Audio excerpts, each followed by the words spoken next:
ओम श्री गणेशाय नमः। गौरी शंकराय नमः। सीतारामाय नमः।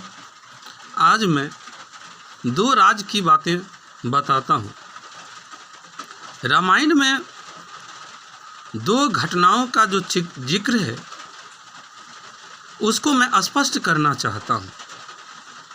हमारे समझ से उन दोनों घटनाओं में कुछ बातें छिपाई गई हैं। पहली घटना वह जब राम जी सीता जी का त्याग कर दिए थे, गर्भवती अवस्था में ही वन में छोड़ दिए थे।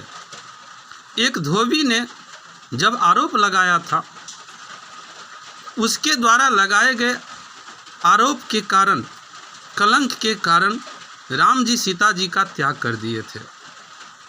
लक्ष्मण जी को आदेश दिए थे कि वे सीता को गंगा के किनारे सघन वन में छोड़कर चले आए, और लक्ष्मण जी ने सीता जी को सघन वन में छोड़ दिया था।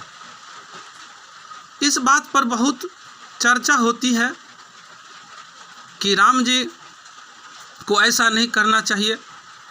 जब सीता जी पवित्र थी, राम जी को पता था, राजधर्म भी यह कहता है कि राम जी प्रजा के द्वारा लगाए गए कलंक को साफ कर सकते थे, प्रजा को समझा सकते थे। एक राजा का यह कर्तव्य होता है कि प्रजा को समझाना, उसको गलत रास्ते से हटाना। लेकिन राम जी ऐसा न कह कर के प्रजा के द्वारा लगाए गए आरोप पर ही चल पड़े। यह बात सही नहीं है। लोगों में चर्चा होती है, वास्तविक बात है कि यह बात सही नहीं है। राम जी को एक बहाना मिल गया था। बात सही यह है कि जब सहस्र सिर का वध करने के लिए सीता जी महाकाली का रूप धारण की थी, उसी समय श्री राम जी सीता जी का त्याग कर दिए थे। महाकाली सती का, गौरी का ही एक रूप है, और सती का रूप धारण करने के कारण राम जी ने सीता जी का त्याग कर दिया। क्योंकि राम जी शिव जी को ईश्वर मानते हैं, शंकर जी को ईश्वर मानते हैं, और उनकी पत्नी का रूप जब सीता जी ने पकड़ लिया तो राम जी उससे लगने वाले दोष के कारण, दोष से बचने के लिए सीता जी का त्याग कर दिए थे। असली बात यहाँ है जो कवि ने छिपा दिया है। दूसरी घटना का जिक्र मैं यहाँ कर रहा हूँ कि जब श्री राम जी सीता जी का अग्नि जांच लिए, अग्नि परीक्षा लिए, जब लंका में सीता जी थी रावण के राज में, और सीता जी को वापस राम जी प्राप्त किए, तो अग्नि परीक्षा लिए। उस अग्नि परीक्षा में सीता जी नहीं जली। इसके बारे में कहा जाता है कि वह वेदवती थी जो अग्नि में चली गई, और सीता जी अग्नि देव के पास से चली आई। ऐसी बात कही जाती है, लेकिन यह भी बात सही प्रतीत नहीं होती है।